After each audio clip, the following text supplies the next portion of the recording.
Can I get a 1 o'clock to see the Grinch? 1 o'clock? Yeah. This better not suck.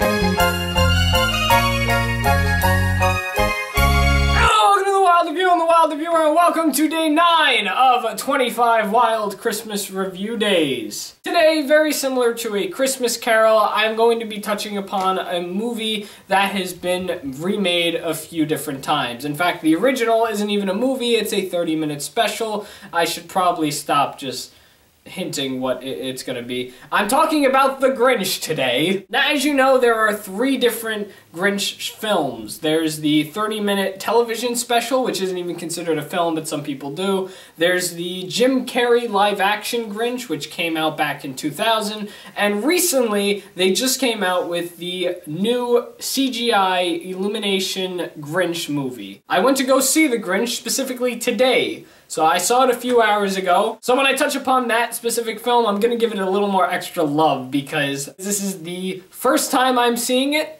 and also the last time I'm seeing it. That might give you a little hint to how much I enjoyed it. So like A Christmas Carol, this is what I'm going to do. I'm going to give you the overview story of what it is, and then I'm going to touch upon each specific film. Unlike A Christmas Carol, where there's multiple versions of it, and I just chose a few popular ones, this one I only have to focus on 3 of them, because there are only 3 adaptions of this story. Right, here's The Grinch Who Stole Christmas. How the Grinch Stole Christmas is one of those famous little stories created by children author Dr. Seuss, the same man responsible for Hop on Pop, Green Eggs and Ham, and The Cat in the Hat. The book was released in 1957 and focused on a creature known as the Grinch. He was a weird, bitter, grouchy cave dweller creature who had a heart 2 sizes smaller than it should be, and he lived on top of a humongous mountain in a town called Whoville. The people in Whoville absolutely adore Christmas time, but the Grinch, for reasons unknown, doesn't enjoy it at all. Fed up with all the Christmas festivities that the Grinch has to force to listen to, with all the Christmas carols and the lights everywhere, the Grinch has a marvelous and evil idea to steal Christmas from everybody in Whoville, so he doesn't have to listen to any of their songs or deal with any of their cheer. Basically just take it away from everybody so he doesn't have to worry about it. So this leads to him devising up a plan to make himself look like Santa and for his dog Max to look like one of his reindeer. And by getting a bunch of bags on the night of Christmas Eve, the Grinch and Max go house to house in Whoville and steal everything from their Christmas trees to their Christmas presents, their decorations, even their food. He takes all of it.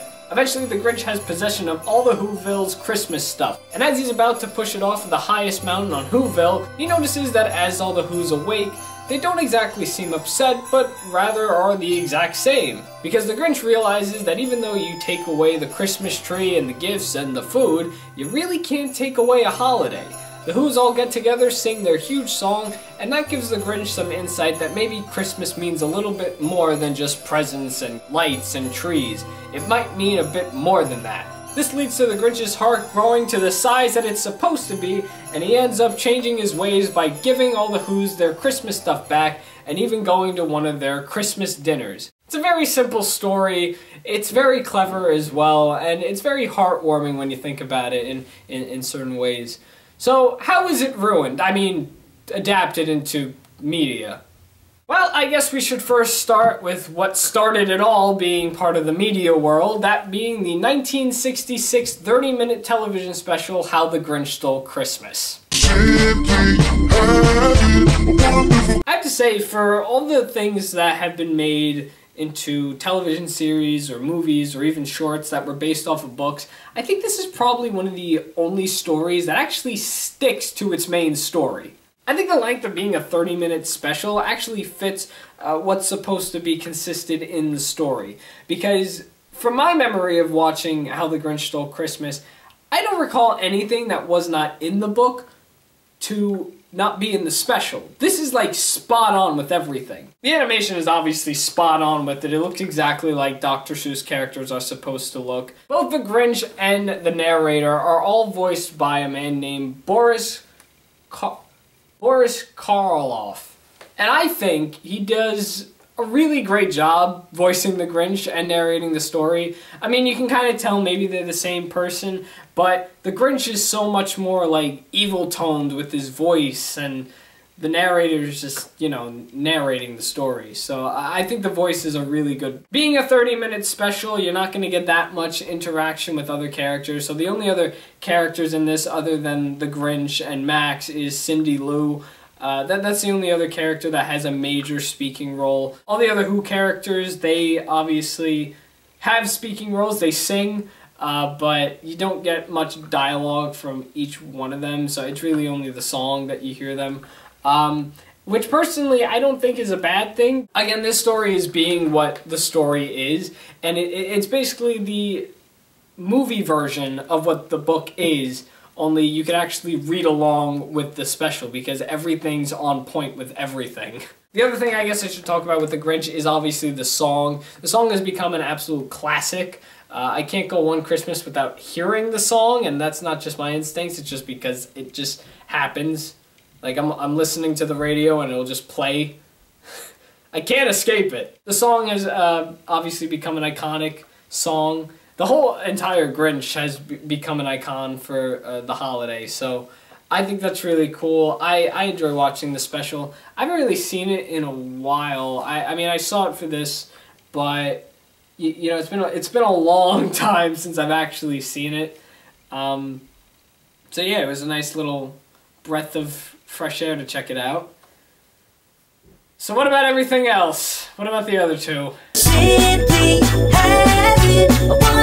In the year 2000, a film came out that possibly scared a lot of kids. Possibly. In the year 2000, Universal Pictures released their own Grinch story, this time starring Jim Carrey, and was actually live action. I can't lie, I enjoy watching this one, I guess, a bit more than the animated special. I watch this Grinch every year. I find it cool. I'm sorry. I enjoy it. It's funny. Jim Carrey does an amazing job playing the Grinch. And yeah, there's some things wrong, which I'll touch upon, but I like it. So here's where I do a little comparing with this story. So the original Grinch was only 30 minutes long. It was a 30-minute special that aired on TV. This Grinch was released in theaters. This Grinch was near 2 hours.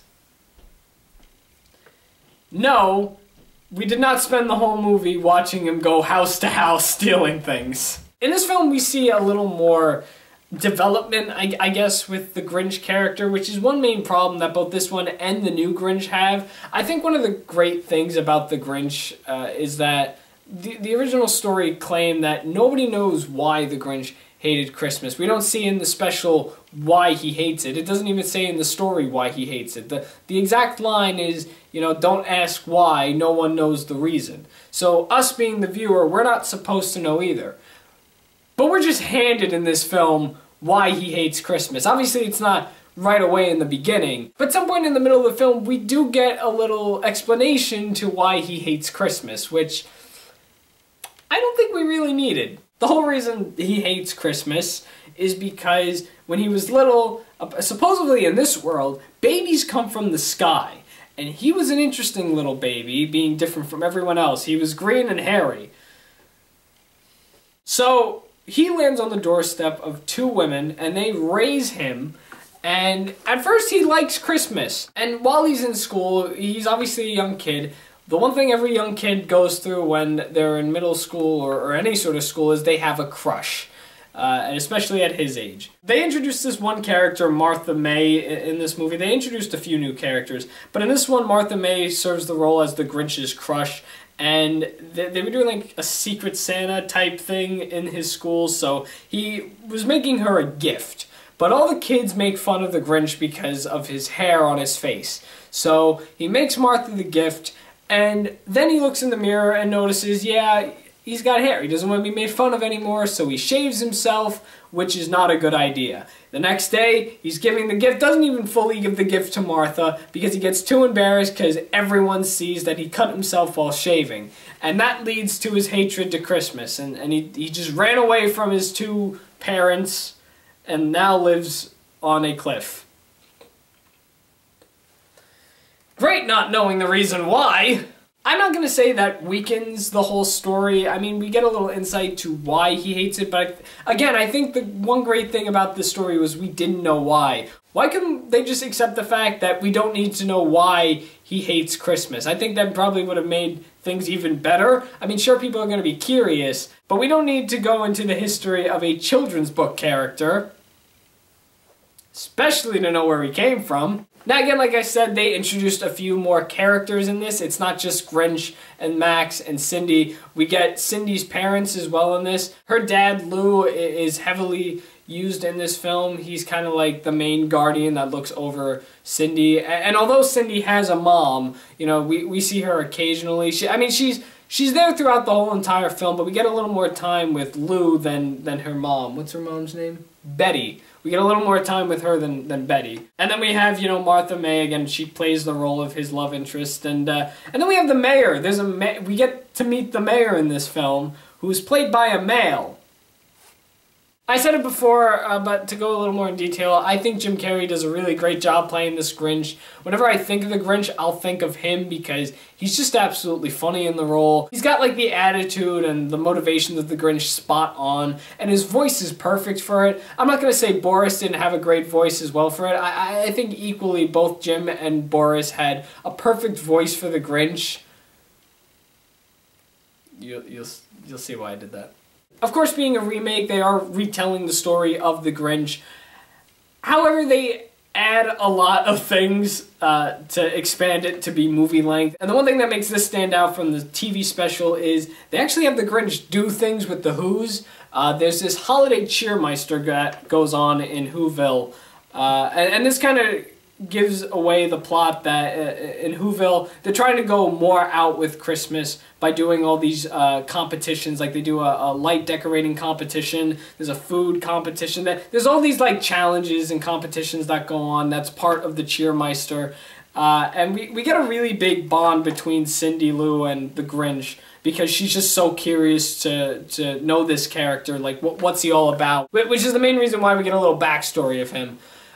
So there's a lot of interaction with them, and she's trying to show Whoville, who's petrified of the Grinch, they're all petrified of this character, that, you know, he might be a little more than just this grouchy person. Maybe we can find the good in him to enjoy Christmas like we all can. But of course that doesn't happen. He ends up ruining the Cheermeister festival. And right after that, after about an hour into the story, we finally see his plot to steal Christmas from everybody because he just can't take it anymore. They use the Grinch song in this as well. The exact same moments in this film like they did with the 30-minute special. The song is at the exact same moment where the Grinch is getting ready to be fake Santa and like preparing to steal Christmas. Which I think is really cool. And Jim Carrey kind of has a little hand in singing along with it, which is pretty cool. And then at the ending, it actually kind of... The ending when all the Who's wake up to see that Christmas is gone. Although some people don't like it, because a lot of people don't like this Grinch, but there's a huge amount of people that do. The only reason it's not liked is because, you know, there's this whole thing going on with, like, live-action Dr. Seuss films. I don't know. I did a video on it. That link will be in the description. At the end of the story, it has a good message that, you know, you can't hurt Christmas because Christmas is a holiday, you know. It sticks with the same message that it's giving in the book and in the special. You know, Christmas isn't here.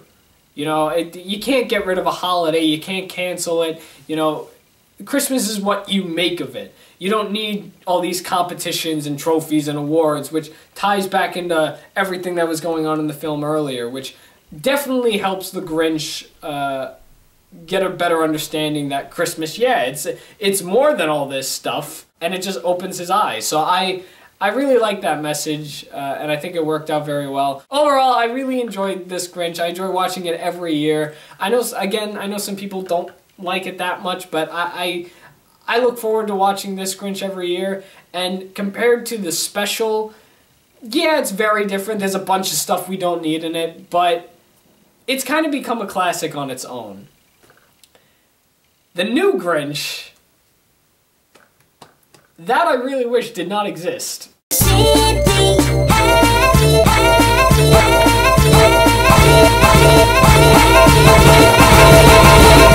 And now it's time to talk about the new Grinch. Oh boy. So I guess I'll start off with this. I didn't hate it. I didn't hate this Grinch. But I also didn't enjoy it to an extent. I mean, there were definitely some funny parts. There was a lot of parts in the beginning that I absolutely was dying over. I couldn't stop laughing over everything that was happening. We get this huge big scene in the beginning where we see the Grinch going into Whoville, and he has to go like shopping for food, and he runs into all this Christmas stuff. He's being rotten to kids and other people. He's running away from Christmas carolers, and he doesn't even help a woman that's in the supermarket. It's funny. A few parts of this was funny, but I think being an adaptation of, at this point, not just the special, but also the live-action Jim Carrey version, I don't think it really, I mean, alright, it served it a little, it stuck to the legacy of the story a bit, but I couldn't find enjoyment of it. And that's not even to argue that, well, it was for kids, you're 19 years old. That's not the thing with that at all. Like, adults also have to watch this as well, because you can't be 5 years old and go to the movie theater to check this out. You need an adult. So I'm technically an adult with no children that went to go see a children's film, and it could have been a lot better. First off, the Grinch. I said Jim Carrey played a really good Grinch. Boris Karloff is obviously the original Grinch. Benedict Cumberbatch, who plays Doctor Strange and Sherlock, he played the Grinch in this film. And while I'm not going to say I'm happy that he's playing this role, I'm going to say I didn't mind that he was playing it. That probably didn't make any sense at all. I don't think he has the right attitude towards the role, because this Grinch was written and acted more happy and positive about certain things than he really should have. And if you're going to argue with me on that, it's like, yeah, he was being rotten, but like, he's not normally as cheery as he's supposed to be towards Max. He's got like a positive outlook on things, like, yes, this is going to work. My idea is it's going to definitely work. We're a team on this.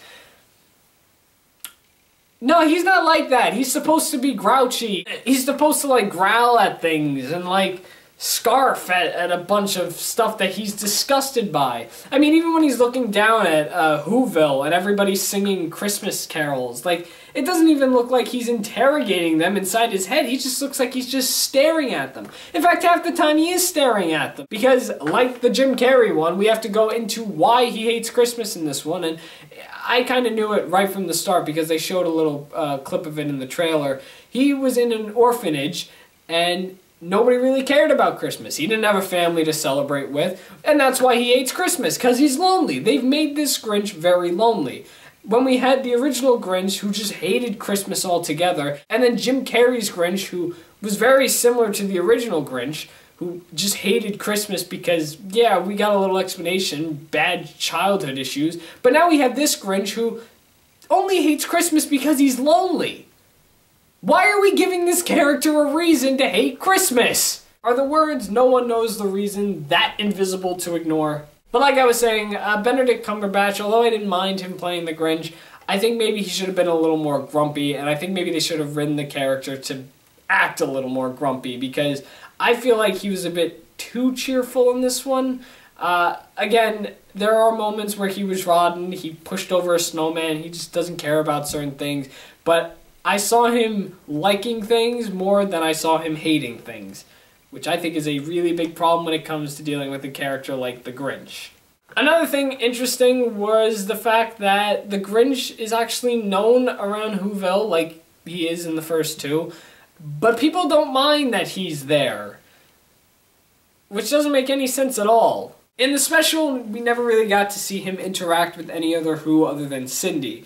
In Jim Carrey's version, everybody knows who the Grinch is, but they purposely try to stay away from him because he's seen as an evil demon in their town who hates Christmas and wants to destroy it, you know? They purposely stay away from the Grinch and also don't even like saying his name.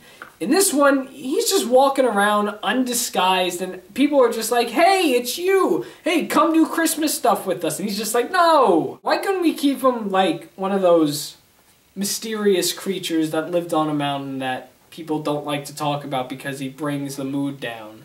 I like that more than him just walking in town and some guy thinking that they're best friends. Like, that's not interesting at all. So obviously we have Grinch and Cindy and Max, they're the obvious characters that have to be in a Grinch story, but then we have Cindy's mom, Donna, not her dad. Her dad's just not there. Interesting enough, in the Jim Carrey Grinch, we see more interactions between Cindy and her dad, and in this one we focus a lot more on Cindy's relation with her mom.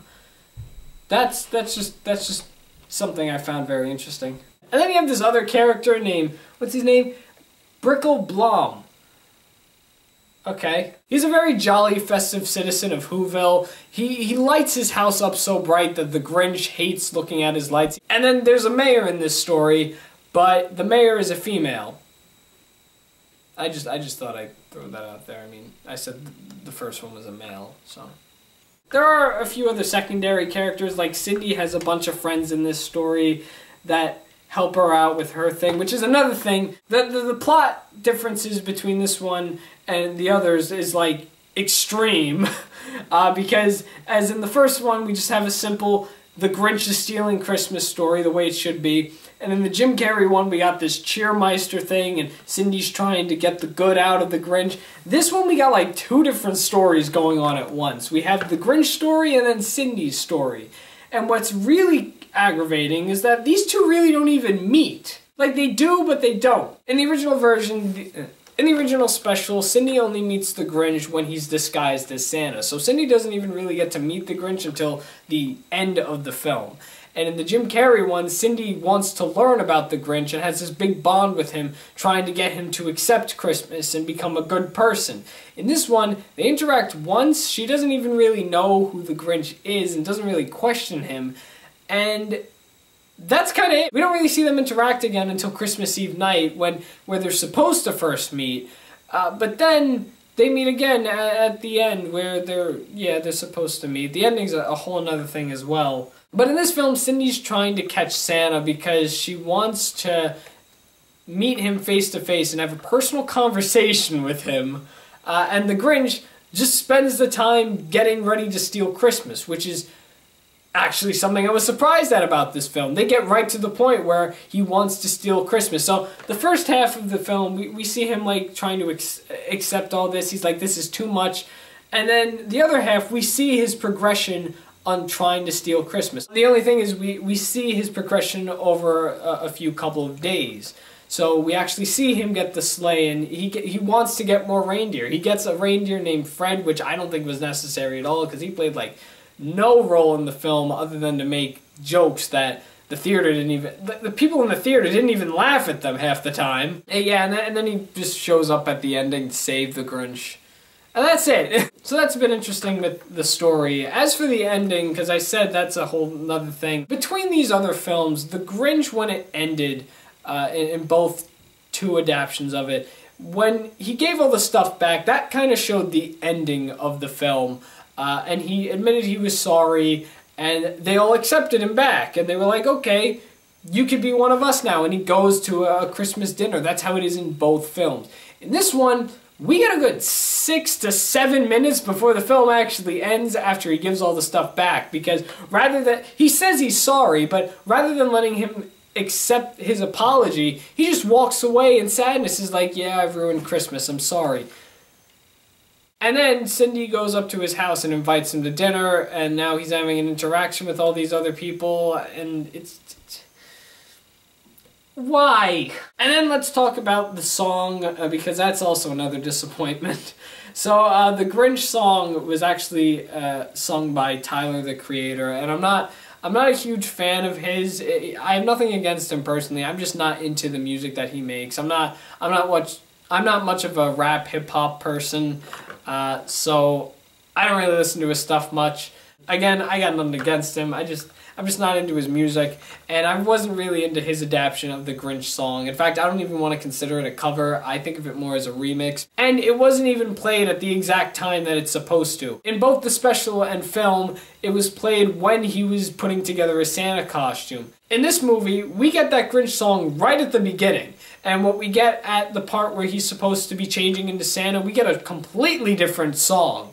So that kind of ruined the moment. Also, something else that was a bit disappointing is we didn't get those classic words, you know, what happened then? Well, in Whoville, they say, the Grinch's heart grew 3 sizes that day. We didn't get that. All they said was this made the Grinch's heart grow, and we saw it grow, and that was it.